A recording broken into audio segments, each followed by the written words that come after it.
سورہ زمر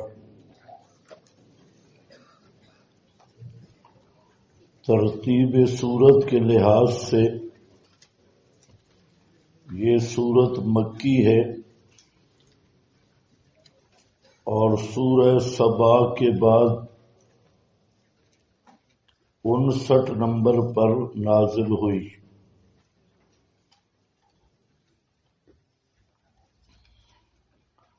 اور رابط اسمی ربط یہ ہے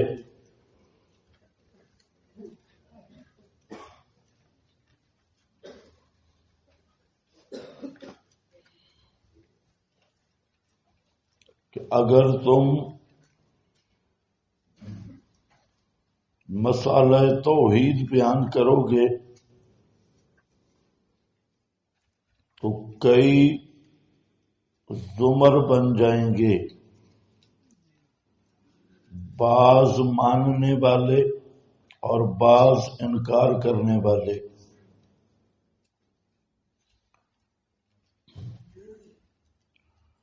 ربط مانوی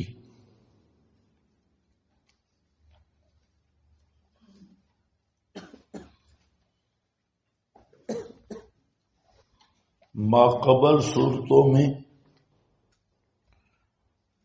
مسلسل مضمون نفی شفاعت قہریہ مذکور ہوا،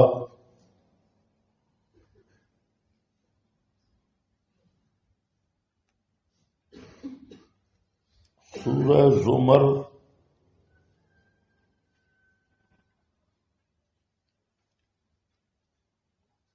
میں اس کا نتیجہ مذکور ہوگا کہ جب شفیع قہری کوئی نہیں تو عبادت کے لائق بھی کوئی نہیں۔ نمبر 2، سورہ صاد کے آخر میں ترغیب الی القرآن کا مضمون تھا، ان هو الا ذکر للعالمین، آیت نمبر 87۔ اور سورہ زمر کے شروع میں ترغیب الی القرآن کا ذکر ہے، تنزیل الکتاب من اللہ، آیت نمبر 1۔ نمبر 3، سورہ صاد میں مسئلہ توحید فی الالوہیت کا بیان تھا، وما من الہ الا اللہ، آیت 65۔ اور سورہ زمر میں اس پر دلائل عقلیہ بیان ہوں گے،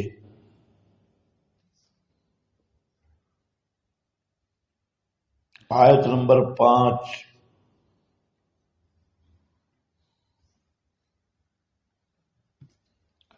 نمبر 4، سورہ صاد میں آدم کی پیدائش کا ذکر تھا، خلقتہ بیدی، آیت 75۔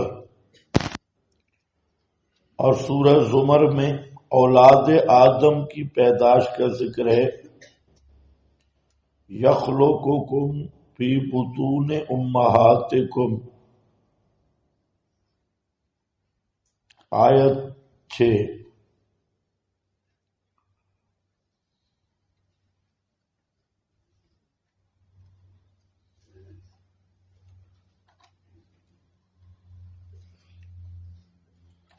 نمبر 5، سورہ صاد میں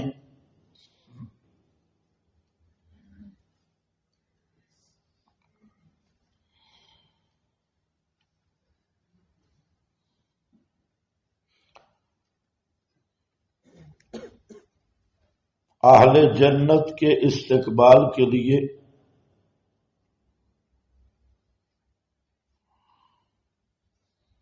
جنت کے دروازوں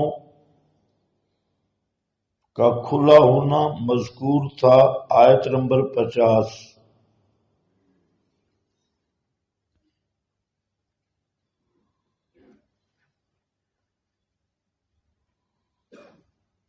سورہ زمر میں بھی یہی مضمون مذکور ہوا، آیت نمبر 73۔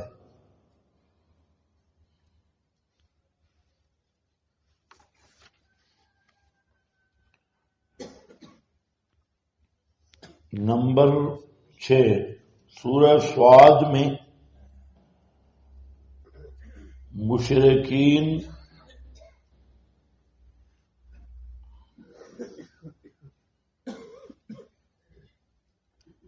کا اعتراض مذکور ہوا، اجعل الآلہۃ الہا واحدا، اور سورہ زمر میں مشرکین کی تعویل مذکور ہوگی، ما نعبدہم الا لیقربونا الی اللہ زلفی، آیت 3۔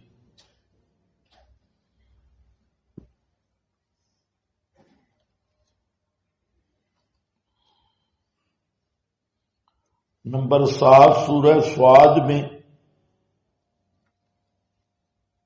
اخلاص سے دعوت، وما اسألکم علیہ من اجر، آیت نمبر 75 مذکور ہوئی، اور سورہ زمر میں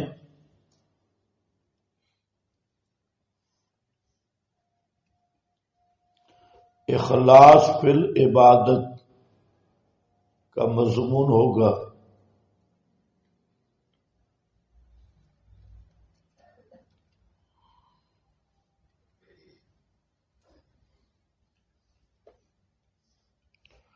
دعوی سورت،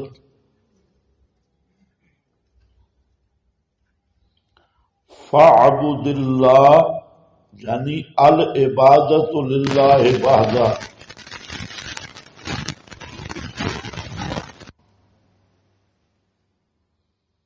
خلاصہ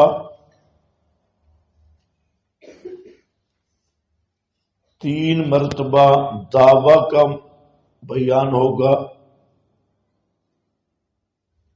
7 دلائل عقلیہ، 1 دلیل اعترافی،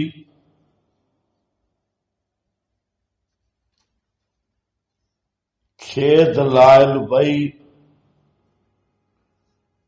8 زجرات،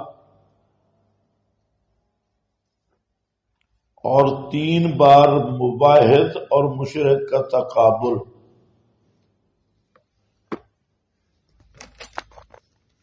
تین بار مباحث اور مشرک کا تقابل۔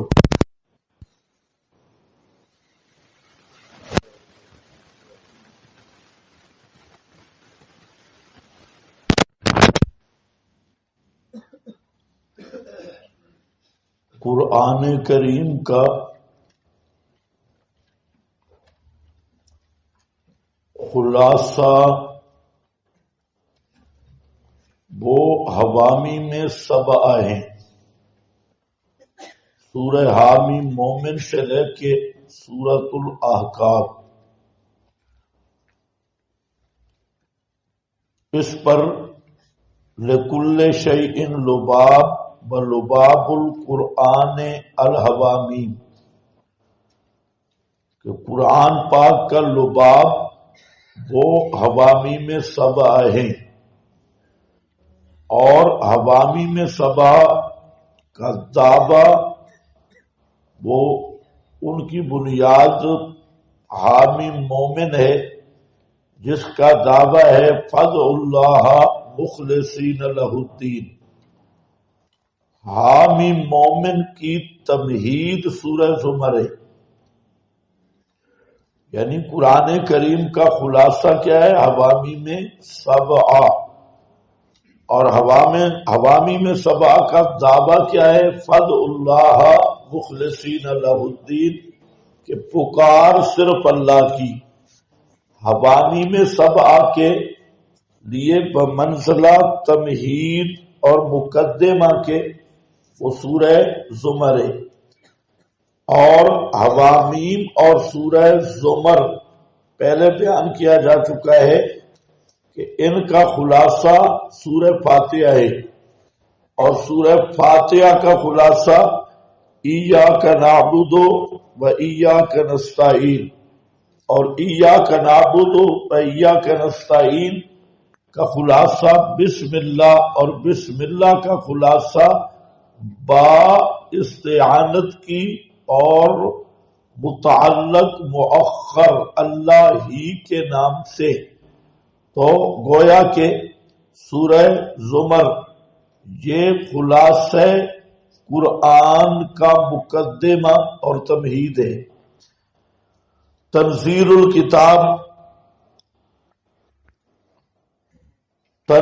الکتاب لکھا ہے کیفیت نزول اور تمہید مع الترغیب۔ تمہید مع الترغیب میں عظمت قرآن کا بیان ہے کہ ھذا تنزیل الکتاب، یہ منزل ہے، اتارا ہوا ہے، الکتاب۔ الکتاب کا الف لام بعض نے جنس لیا اور بعض نے الکتاب کا الف لام عہد خارجی معہود قرآن ہے۔ مولانا حسین علی صاحب رحمت اللہ علیہ وہ فرماتے ہیں کہ الکتاب کا الف لام عہد خارجی ہے اور معہود اس سے دعوی صورت ہے، اور دعوی صورت کیا ہے؟ فاعبد اللہ، کہ ہر قسم کی عبادت صرف اللہ کے لیے کرو۔ تو یہ دعویٰ ہے، تو الکتاب سے مراد ہے دعوی صورت، کہ یہ دعویٰ معمولی نہ سمجھو، یہ بڑے بادشاہ کی طرف سے منزل ہے، اللہ تعالی کی طرف سے، جو پکڑنے پہ قادر ہے اور امہال مہلت دینے میں حکیم ہے۔ تو یہ اتاری ہوئی ہے کتاب اللہ کی طرف سے، العزیز الحکیم۔ اس پر حضرات نے بحث کی کہ معرفت الہی کیا ہے؟ تو معرفت الہی اللہ تعالی کی صفات کی معرفت، اور جیسے لفظ اللہ کا جامع صفات کمالیہ ہے، اسی طرح اللہ تعالی کی معرفت کی بنیاد دو چیزوں پہ ہے، ایک قدرت اور دوسرا علم۔ جہاں العزیز میں قدرت کا ذکر ہے، الحکیم میں علم کا ذکر ہے، تو اللہ تعالی کی قدرت والی صفت اور علم والی صفت دونوں کا ظہور ہے قرآن میں۔ تو اس لیے آپ کے پاس لکھا ہے من اللہ بیان منزل، اور العزیز الحکیم صفات منزل کی صفات۔ تو حاصل کیا نکلا؟ یہ حکم نامہ معمولی نہیں، عزیز حکیم بادشاہ کی طرف سے آیا، اس لیے اس کو سمجھو اور اس کو مانو اور اس پہ عمل کرو۔ انا انزلنا الیک الکتاب بالحق، یہ دلیل وحی اول ہے۔ دلیل وحی کا مطلب کہ یہ دعویٰ میں اپنی طرف سے نہیں پیش کر رہا، یہ دعویٰ اللہ تعالی ہی کی طرف سے نازل کردہ ہے۔ انا انزلنا الیک، بے شک ہم نے نازل کیا طرف تیرے، الکتاب قرآن یا الکتاب دعوی صورت جس کا ابھی بیان آ رہا ہے، بالحق کے ساتھ حق کے، متلبس بالحق، اس کے دو معنی ہیں کہ اس کا نزول حق ہے اور جو حق لے کے آئی اس کا دعویٰ حق ہے۔ فاعبد اللہ، پس عبادت کرو صرف اللہ کی، مخلص اللہ الدین، اس طور پہ کہ خالص کرنے والا ہو واسطے اس کے عبادت کو، مخلص اللہ الدین۔ فاعبد اللہ، یہاں دو چیزیں ہیں، فاعبد اللہ عبادت صرف اللہ کی، اور مخلص اللہ الدین عبادت میں بھی توحید والا من ہے۔ فاعبد اللہ عبادت کر صرف اللہ کی، مخلصاً اس میں تاکید مزید ہے، خالص کرنے والا ہو، کس سے؟ شرک سے، لہو واسطے اس اللہ کے، الدین عبادت کو۔ تو عبادت کا معنی جہاں، الدین کا معنی جہاں عبادت ہے۔ فاعبد اللہ مخلص اللہ الدین، اور دوسرا بعض حضرات نے جہاں تاسیس کا معنی لیا ہے، اگر تاکید کا معنی ہوگا تو فاعبد اللہ سے جو توحید فی العبادت سمجھ آ رہی ہے، مخلصاً اسی کی تاکید ہے کہ عبادت صرف اللہ ہی کی کرو اور اس کے ساتھ شریک مت بناؤ، شرک مت کرو عبادت میں۔ اور دوسرا یہ کہ فاعبد اللہ میں توحید فی العبادت کا حکم ہے، اور مخلصاً میں اخلاص فی العبادت، یعنی عبادت صرف اللہ کی اور اللہ کے لیے، لوجہ اللہ، کوئی غیر مقصود نہ ہو۔ تو فاعبد اللہ میں شرک جلی کی نفی ہے، اور مخلصاً میں شرک خفی کی نفی ہے۔ اور شرک خفی کیا ہے؟ ریاکاری، لوگوں کو دکھلانے کے لیے عبادت کرنا، ریاکاری، یہ شرک خفی ہے۔ تو شرک جلی غیر اللہ کی معبودیت کا عقیدہ، اور معبودیت کا معنی بتا چکا ہوں، عبادت کیا ہے، معبود کون ہے، الہ کا معنی کیا ہے، تو یہ وہی ذہن میں رکھو۔ تو یہ پھر مخلص لہ الدین، جیسے انما الاعمال بالنیات، اور قرآن پاک میں یہ مضمون متعدد مقام پہ آیا کہ ایک تو عبادت صرف اللہ کی، اور دوسرا عبادت مقصود اللہ کی ذات ہو، یعنی لوجہ اللہ ہو۔ اگر عبادت اللہ کی کرتا ہے اور مقصد وجہ اللہ، اللہ کی رضا نہیں، تو یہ عابد ہے لیکن مخلص نہیں۔ اور اگر عبادت صرف اللہ کی نہیں کرتا تو یہ عابد ہی نہیں بلکہ مشرک ہے۔ تو عابد کے لیے دو چیزیں ضروری ہیں، ایک توحید فی العبادت اور دوسرا اخلاص۔ تو مخلص اللہ الدین، یہ دعوی صورت ہے، معنی کیا کرو گے؟ ہر قسم کی عبادت صرف اللہ کی کر۔ اس حال میں یہ قید ہے کہ خالص کرنے والا ہو واسطے اس اللہ کے الدین، عبادت کو، الا للہ الدین الخالص، خبردار اللہ ہی کے لیے عبادت خالص ہے۔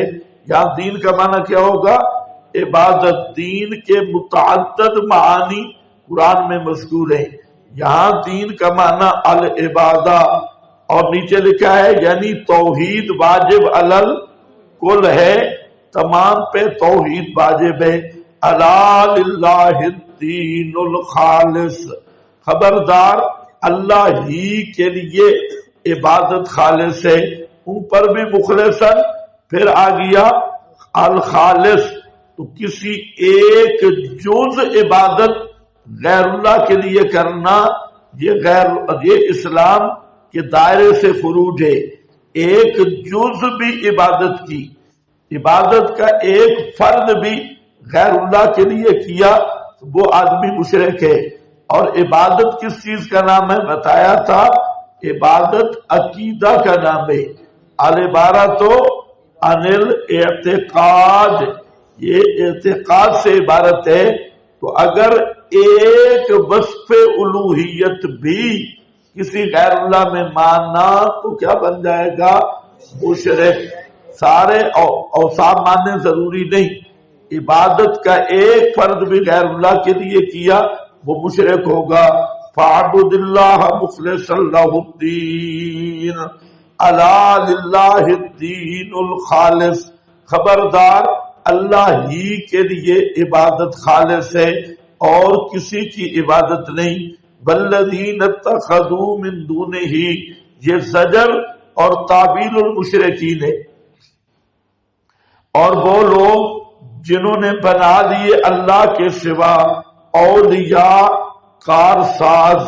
ما نعبدہم، اولیاء جمع ذکر کی اس لیے کہ مشرکوں کے آلیہ میں تعدد ہے، جتنی مشرک قومیں ہیں ہر ایک قوم کا الہ الگ ہے اور ہر کام کے لیے الہ الگ ہے، ہر قوم کا الہ بھی الگ اور ہر کام کا الہ بھی الگ، اس لیے اولیاء جمع ذکر کی۔ کیا کہتی ہیں؟ قائلین ما نعبدہم، نہیں پکارتے ہم ان کو الا لیقربونا الی اللہ زلفا، مگر یہ کہ قریب کرتے ہیں وہ ہمیں اللہ کے زلفا، یہ مفعول مطلق بغیر لفظ ہی ہے، یعنی قریب کرنا۔ ہم انہیں جو پکار رہے ہیں یہ کیوں پکار رہے ہیں؟ کہ یہ ہمیں اللہ کے قریب کرنے والے، مقرب الی اللہ۔ اب اسی سے سمجھ لو کہ ما نعبدہم الا لیقربونا، مکہ کا مشرک کا شرک کیا تھا؟ شرک وسیلے والا، توسل والا شرک۔ وہ کیا کہہ رہے ہیں؟ ما نعبدہم الا لیقربونا الی اللہ زلفا، نہیں عبادت کرتے ہم ان ہستیوں کی مگر یہ قریب کرتے ہیں ہمیں اللہ کے قریب کرنا۔ اس قربت سے مراد وہی استشفاء والا عقیدہ ہے کہ یہ ہمارے لیے سفارشیں کرتے ہیں اور ہمارے کام اللہ سے کروا دیتے ہیں۔ تو اب اسی آیت میں 3-4 مسائل پہ غور کر لو۔ پہلے تجھے سوچ لو کہ مکے کا مشرک اپنے معبودوں کو اللہ کے برابر سمجھتا تھا یا اللہ سمجھتا تھا؟ وہ اللہ نہیں سمجھتا تھا، اللہ ایک ہی مانتا تھا۔ مکہ کا مشرک دو اللہ کا قائل نہیں، وہ کہتے ہیں اللہ ایک ہی ہے۔ اس لیے ان کو جو پکار رہے ہیں تو کیا یقربونا الی اللہ، اللہ کے لیے قریب کریں۔ تو مکہ والے مشرک اللہ کو مانتے تھے یا نہیں؟ فیصلہ کر لو۔ دلیل کیا ہے؟ وہ کیا کہہ رہے ہیں؟ لیقربونا الی اللہ۔ دوسری بات کہ مکہ کا مشرک کتنے اللہ مانتا تھا؟ ایک، دو اللہ نہیں مانتا تھا۔ تیسرا کہ جہاں کیا فلسفہ ذکر ہو رہا ہے کہ یہ غیر اللہ کی پکار کس بنیاد پہ ہوتی کہ یہ ہمارے وسیلہ ہے، یہ ہمیں اللہ کے قریب کر دینے والے ہیں۔ اور آج بھی پکار کس نظریے سے ہو رہی ہے کہ یہ ہمیں اللہ کے قریب کرنے والے ہیں، یعنی فلسفہ ایک ہی ہے جو مکہ والوں کا تھا، آج بھی وہی فلسفہ جاری ہے شرک کا۔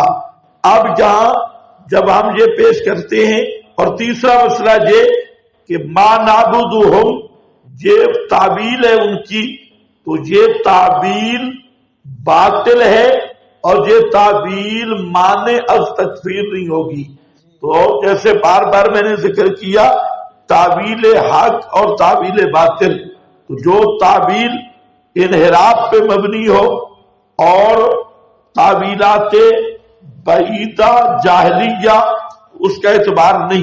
تو اب باوجود یہ کہہ رہے ہیں کہ ہم ان کو پکارتے ہیں، یہ ہمارے ہیلا وسیلہ ہیں، اس کے باوجود بھی وہ مشرک ہیں۔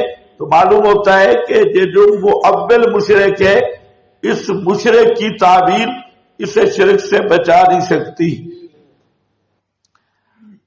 چوتھا مسئلہ اور اہم مسئلہ جس پہ سارے پھنسے ہوئے ہیں کہ یہ جو مکہ والے مشرک تھے وہ اس لیے مشرک تھے کہ وہ بتوں کو وسیلہ بناتے تھے، اور ہم جو وسیلہ بناتے ہیں اور کہتے ہیں بابا جی، تو ہم تو مقربین کو وسیلہ پیش کرتے ہیں، اور مکہ والا مشرک کیا کرتا تھا؟ وہ بتوں کو پکارتا تھا۔ یہ ایک مسئلہ آ گیا، اور اسی پر ساری عمارت کھڑی ہے۔ جتنے قبر پرست ہیں وہ بھی، اور جتنے یہ رضا خانی اور شیعہ اور للڑ اور سارے وہ اسی پہ کھڑے ہیں جی، وہ تو بتوں کو پکارتے تھے۔ تو یاد رکھو جہاں دو باتیں، ایک بات یہ کہ جہاں بت مراد ہی نہیں، جہاں بت مراد ہی نہیں، وجہ آگے بھی آ رہی ہے، اور جہاں پر بھی دیکھو والذین اتخذوا من دونہ، یہ من دونہ کا جو لفظ ہے یہ عام ہے، اور من دونہ ما سوی اللہ، نبی کو بھی شامل ہے، ولی کو بھی شامل ہے۔ من دون اللہ کا معنی بت کرنا، اور من دون اللہ کے معنوں کو بتوں کے ساتھ خاص کرنا، یہ کتاب اللہ کی تحریف ہے، اور خالصتاً یہ انکار ہے۔ دوسری وجہ کہ کیا کہتے ہیں ما نعبدہم، یہ جو ہم ضمیر ہے یہ در حقیقت ذویل عقول کے لیے ہے، اور ذویل عقول مخلوق، ہم ضمیر یہ بتوں کے لیے نہیں اصل کے اعتبار سے۔ اور تیسرا یہ کہ لے جو کربونا، کوئی بھی یہ جو مکہ کے مشرک تھے یا یہود نصارہ، تو ان میں کوئی پاگل نہیں تھا، پاگل سے پاگل آدمی بھی پتھر کو سفارشی نہیں بناتا، اور تقریب اللہ کا ذریعہ پتھر کو نہیں سمجھتا۔ تو لے جو کربونا کا جملہ بھی واضح ہے کہ یہ لوگ اہل اللہ کو اور بزرگوں کو اکابر ہی کو وسیلہ بناتے، اور یہ سمجھتے استشفاء والا نظریہ کہ یہ ہمیں اللہ کے قریب کر لیں۔ تو کتنے کرینے آ گئے؟ 3۔ اور یہ جو میں نے بات کی مفسرین نے یہی بات کی، آپ کے پاس حاشیے پہ موجود ہے، اور پوری مفصل طور پہ تینوں نکات مفسرین حضرات نے اٹھائے جو میں نے آپ کے سامنے بیان کیے، اور یہ فیصلہ دیا کہ یہ کون ہے؟ یہ انبیاء اور اولیاء ہیں۔ کون ہے؟ انبیاء اور اولیاء۔ یہ ایک۔ دوسری بات یہ سمجھے کہ بعض حضرات جو لکھ دیتے ہیں نا الاصنام، تو یہ پہلے بھی میں سمجھا چکا ہوں کہ الاصنام کا مطلب کیا ہے کہ ان لوگوں نے انبیاء اولیاء کی صورتیں بنائی تھی، اور مقصد یہ تھا جب ہم ان صورتوں کے تعظیم کرتے ہیں تو انبیاء اولیاء یہ ہمارے کام کروا دیتے ہیں اور سفارش کرتے ہیں۔ تو اصل مقصود جو تھا وہ ارواح تھی۔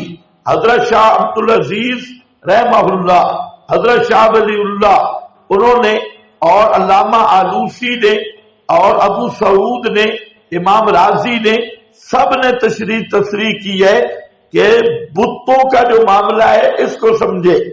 بت کو بحیثیت پتھر، خشب، لکڑی، کاغذ کے طور پہ نہیں پوجا گیا یا آٹے کے طور پہ۔ بت پوجنے کا فلسفہ بھی یہی ہے، جیسے سنگ مرمر کی قبریں پوجی جا رہی ہیں اور چونا گچ والی قبریں، تو مقصود سونا گچ نہیں، چونا گچ نہیں، بلکہ اصل مقصد ہے قبر کے اندر پڑا ہوا بابا۔ سنگ مرمر کو کوئی نہیں پکار رہا اور نہ سنگ مرمر کو کوئی سجدہ کرتا ہے، اصل مقصد بابا ہے۔ اور یہی بات تھی کہ مکہ والے مشرک لات، منات، عزا، حبل، حضرت ابراہیم، حضرت اسماعیل، یہ جو 360 کی بات آتی ہے ان میں حضرت ابراہیم کی صورت بھی ہے، بخاری میں موجود ہے اضافیہ سورت ابراہیم و سورت اسماعیل دونوں کی صورتیں تھی، اور حبل پہلے بتا چکا ہوں یہ حابیل شہید کے نام کی صورت ہے، عزا فقیرنی کے نام کی ہے، لات یلط السبی کا للحجاج یہ سخی بابا تھا حاجیوں کو ستو پلانے والا، اس کی تصویر لگائی، لیکن فلسفہ کیا تھا کہ یہ بمنزلہ قبلہ کے ہیں، اور جب ہم ان کی تعظیم کرتے ہیں تو ان کی ارواح وہ خوش ہو کر ہمارے کام کروا دیتی ہیں، تو اصل شرک کا فلسفہ یہی رہا۔ آج کا مشرک تھوڑا آگے نکل گیا، آج کا مشرک، پرانے مشرک دو تھانوں پہ کرتے، یا تو سورت سامنے ہوتی یا قبر سامنے ہوتی، قبروں پہ جاتے، لعن اللہ اليہود والنصارى اتخذوا قبور انبیائہم مساجدا اذا مات فیہم الرجل الصالح او العبد الصالح بنوا علی قبرہ مسجدا۔ ابھی بھی آ رہا ہے، یہ احادیث کا مضمون ہے۔ تو بہرحال آج والا مشرک قبر بھی سامنے نہیں اور صورت بھی نہیں، یہ براہ راست پکار رہا ہے، یہ اس لحاظ سے بھی ان مشرکوں سے چند قدم آگے ہے۔ اب ذرا دیکھو کیا فرماتے ہیں جہاں مراد بت ہیں، یہ آپ کے پاس لکھا ہے، پہلا حوالہ لکھا ہے کل ملائکۃ بعیسیٰ، بولو صفحہ 849 سے، عیسیٰ و عزیر یہ بت ہیں، بل اسنام یہاں نہیں بن سکتا، اسنام بنائیں گے تو دوسری ترتیب جو میں نے ذکر کی اس پہ، تو اس لیے یہ بھی ساتھ آ رہے ہیں۔ آگے یہ ہے روح البیان، اور روح البیان بریلوی مکتبہ فکر کی مرغوب تفسیر ہے، اسماعیل حق کی صوفی ہے اور بڑے بڑے بلنڈر کیے ہیں صوفی نے، تو بریلوی اس کو دو تفسیروں کو بریلوی وہ بہت پسند کرتے ہیں، ایک روح البیان اور دوسری ہے صابی، جلالین کا حاشیہ صابی، اور وہ صابی احمد صابی، وہ بھی نیلی پیلی صابی، تو وہ بھی صوفڑ آدمی ہے۔ تو روح البیان کا حوالہ یہ ان کے اتمام حجت پہ دیا۔ آگے یقولون للملائکۃ وعیسی ابن مریم بلے عزیر، بابا سیوطی الدر المنصور فرماتے ہیں ہم ضمیر سے مراد کون ہے؟ فرشتے عیسیٰ بن مریم اور عزیر۔ اچھا اس میں بند نہیں ہے، یعنی انبیاء اور اولیاء جن کو جب جس مشرک نے پکارا، اور اس نظریے سے وہ سارے اس میں ہیں۔ آگے وَعْلَمْ أَنَّ الضَّمِيرَ فِي قَوْلِهِ مَا نَعْبُدُهُمْ، جان کے یہ ما نعبدہم، ہم ضمیر جو ہے عائد علی الاشیاء التي عبدت من دون اللہ، یہ ان چیزوں پہ لوٹ رہی ہے جن کو اللہ کے سوا پوجا گیا۔ بہیا قسمان، یہ دو قسم پہ ہیں، ایک ہے العقلاء اور دوسرا ہے غیر العقلاء۔ عقلاء کو پوجا گیا، غیر عقلاء کو۔ عقلاء جو ہیں وہ فواننا قومن، وہ کہ قوم جو تھی حضرت مسیح عیسیٰ اور عزیر اور فرشتوں کو پوجتی تھی۔ وَكَثِيرٌ مِّنَ النَّاسِ يَعْبُدُونَ الشَّمْسَ وَالْقَمَرَ وَالنُّجُومَ، اور بہت سارے لوگ سورج، چاند اور ستاروں کو پوجتے تھے۔ وَيَعْتَقِدُونَ فِيهَا، اور عقیدہ رکھتے تھے ان میں کہ انہا احیاء، عقیدہ کس عقیدے کی بنیاد پہ پوچھتے تھے؟ حیات والے عقیدے کے۔ عقیدہ یہ تھا کہ یہ کون ہے؟ زندہ ہیں، عاقلۃ ناطقۃ، سمجھتے بھی ہیں، چڑی چڑا دیکھتے بھی ہیں اور بولتے بھی ہیں۔ وَأَمَّا الْأَشْيَاءُ الَّتِي عُبِدَتْ مَا أَنَّهَا لَيْسَتْ مَوْصُوفَةً بِالْحَيَاةِ، اب مسئلہ ہے ان کو تو پکارتے تھے زندہ سمجھ کے، اور وہ چیزیں جو حیات سے موصوف نہیں تو ان کی پکار کیسے ہوتی تھی؟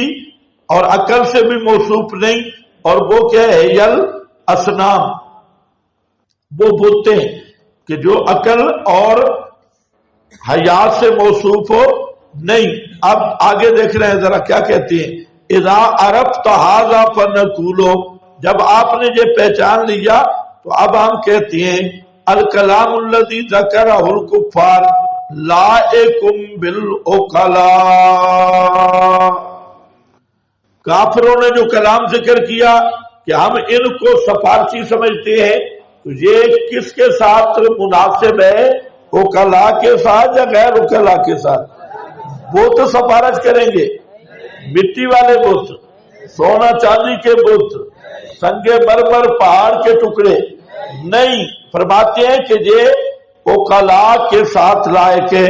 فلا یلیکو ہاں اما بغیر العقلاء فلا یلیکو، غیر عقلاء کے ساتھ یہ جچتے ہی نہیں۔ اور تفصیل اس کی یہ ہے دو وجہ سے، پہلی یہ کہ نعبدہم ضمیر للعقلاء، یہ ہوم ضمیر کس کے لیے؟ عقل والی مخلوق کے لیے۔ فلا یلیکو بالاسنام، اللہ کی شان کہتے ہیں بت بت بت، امام راضی کہتے ہیں جہاں بت مراد ہی نہیں ہو سکتے، من دون ہی، یہاں بت مراد ہی نہیں، لا یلیکو نہیں لائے، مراد ہی نہیں ہو سکتے۔ اور دوسرا یہ ہے کہ لا یبعد ان یعتقد اولئک الکفار فی المسیح والعزیر والملائکہ ان یشفعوا لهم عند اللہ، نہیں بعید یہ بات کافروں کا عقیدہ کس کے متعلق؟ مسیح، عزیر اور فرشتوں کے متعلق، کہ وہ کیا کرتے ہیں؟ ہمارے لیے سفارش کرتے ہیں۔ اور جو اما یبعد من العاقل، عاقل آدمی سے یہ بعید ہے کہ عقیدہ رکھے بتوں میں اور جمادات میں کہ انہا تقربہ الی اللہ، کہ یہ پتھر مجھے اللہ کے قریب کرتا ہے، یا یہ سونے چاندی لکڑی کا بت مجھے اللہ کے قریب کرتا ہے، تقربہ الی اللہ۔ وعلی ھذا التقدیر، اس صورت میں مراد ان کی یہ تھی کہ عبادت ان کی لہا تقربہم، ان کو قریب کرتی ہے اللہ کے، اور ممکن ہے کہ عاقل نہیں بعید سمجھتا صنم کو من لیے غلط لکھا ہے لا یعبد لفظ، نہیں عبادت کرتا بت کی اس حیثیت سے کہ وہ لکڑی جاجر ہے۔ انما یعبدونہ، پڑھو بڑی عام عبارت ہے، لِاعْتِقَادِهِمْ أَنَّهَا تَمَاثِيلُ الْكَوَاكِبِ او تماثیل الارواح السماویہ او تماثیل الانبیاء والصالحین، یہ انبیاء، صالحین یا ارواح سماویہ یا کواکب کی تماثیل قرار دیتے تھے۔ وَمَضَوْا، اور الذین مضوا، کون سے انبیاء صالحین جو گزر گئے، مردوں کے پجاری تھے۔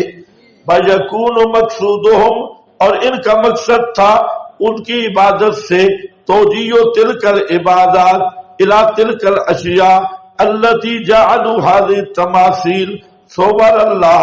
چوتھا یہ کہ انہ کان یموت اقوام صالحون فکانوا یتخذون تماثیل علی صورہم، جب اقوام صالحون،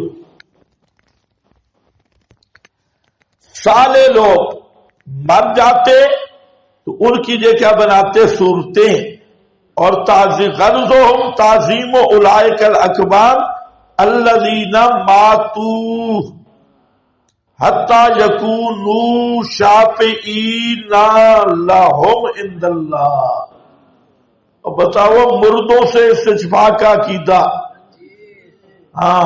مرے ہوئے، وَهُوَ الْمُرَادُ مِنْ قَوْلِهِمْ مَا نَعْبُدُهُمْ إِلَّا لِيُقَرِّبُونَا إِلَى اللَّهِ زُلْفَىٰ، یہی مراد ہے ان کے قول سے۔ حاصل کیا نکلا میری طرف متوجہ ہوں. یہ ما نعبد ہم کون ہے؟ انبیاء اور اولیاء. یہ ہم کون ہے؟ بت شت نہیں. اور جن نے بت لیے وہ حیثیت سمجھو. کس حیثیت سے کہ یہ تماثیل الانبیاء والصالحین ہیں. یعنی ہتون الاسنام علی صبر انبیائہم واکابرہم. اس پر سورہ یونس پر میں دکھا چکا ہوں. ہؤلاء شفاؤنا عند اللہ پہ متعدد حوالہ جات، اور جہاں پر بھی یہ حوالے آگے خاص اس آیت کے تحت. تو یہ جو بت کا شور ہے اللہ کی شان، وہی آیت جس پہ بت کا شور کرتے ہیں. مفسرین کہتے ہیں جہاں بت مراد ہی نہیں ہو سکتے. اگر بت مراد لیں گے تو کوئی نہ کوئی تعبیل کریں گے، ورنہ یہ بتوں کے لائق ہی نہیں ہے. آگے ہے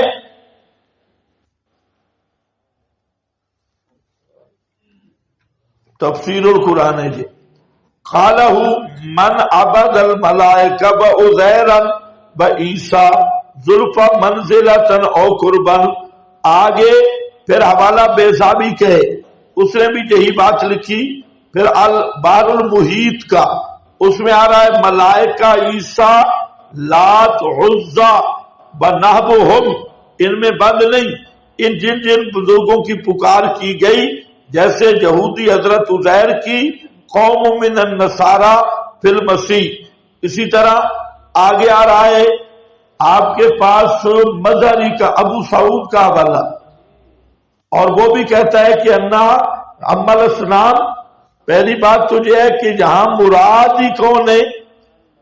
فنقول المراد بالاولیاء ها هنا الملائکہ وعیسیٰ واللات والعزیٰ. حضرت عیسیٰ، لات اور عزیٰ. ابن عباس کہتے ہیں کانوا یرجون شفاعتہم وتقریبہم الی اللہ. یہ تقرب کیا تھا؟ ان کی سفارش اور وسیلہ کے طور پہ لیتے تھے. وَأَمَّا الْمَلَائِكَةُ وَعِیسیٰ کہتے ہیں ابو سعود کے اس آیت سے فرشتے اور حضرت عیسیٰ مراد لینا ظاہر ہے. اور اگر بت مراد لیں گے تو وہ اس لیے کہ انہوں نے عقیدہ رکھا تھا کہ یہ تماثیل کواکب اور ارواح سماویہ اب الصالحین یا صالحین کی ہیں. یہ غرائب القرآن ہے. اور آگے ابو سعود بل اولیاء عن الملائکہ بعیسیٰ بل اسنام. اب سمجھ جاؤ گے.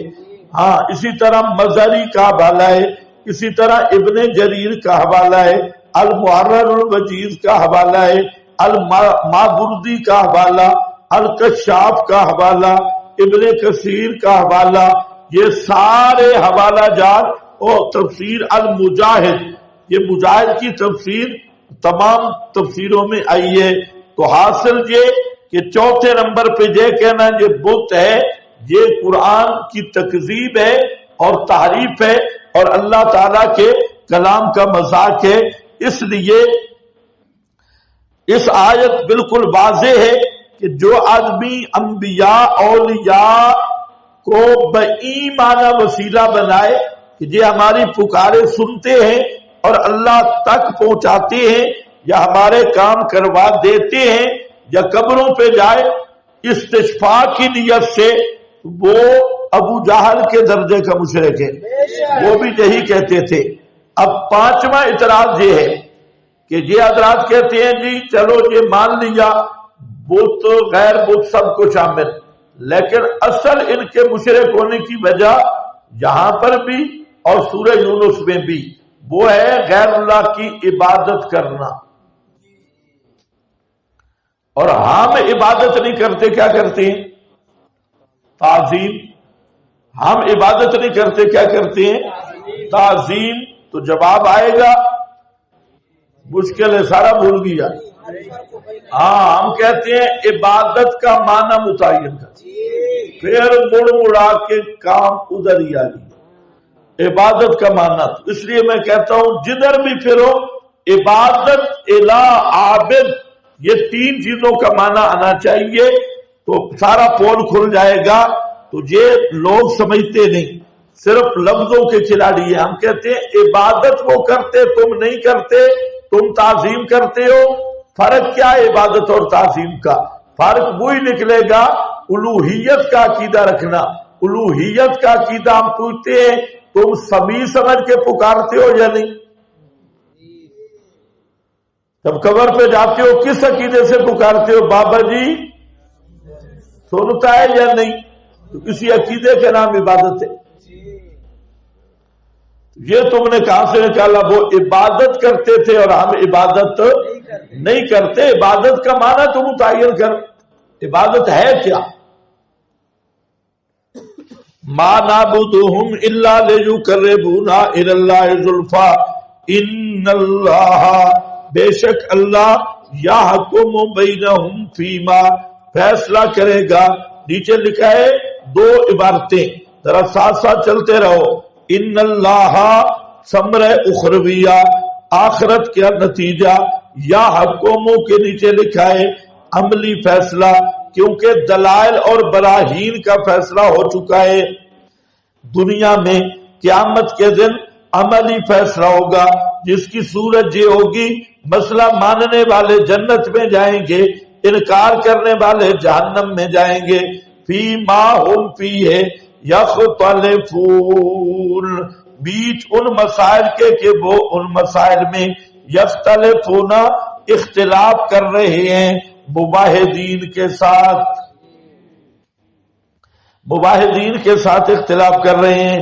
ان اللہ لا یہدی، یہ ثمرہ دنیا بھی آئے، بے شک اللہ نہیں راہ دیتا من ہوا کاذب، وہ آدمی جو جھوٹا ہو قول میں، کفار اور بہت بڑا کافر ضدی، کفار اعتقادا کاذب قولا. لو اراد اللہ، زجر اول ہے اگر ارادہ کرتا اللہ ان یتخذ ولدا، یہ کہ بنائے کسی کو بیٹا، لستفا، البتہ چن لیتا، مما، اس مخلوق سے کہ پیدا کی، ما یشاء، جس کو چاہتا، سبحانہ، یہ بھی آ گیا نائب اور متصرف کی نفی. فرمایا اگر اللہ رب العزت کسی کو اختیارات دینا چاہتا، اختیارات میں اپنا نائب بنانا چاہتا، تو وہ خود منتخب کرتا. تم کون ہو منتخب کرنے والے؟ لیکن اس کی شان ہے سبحانہ،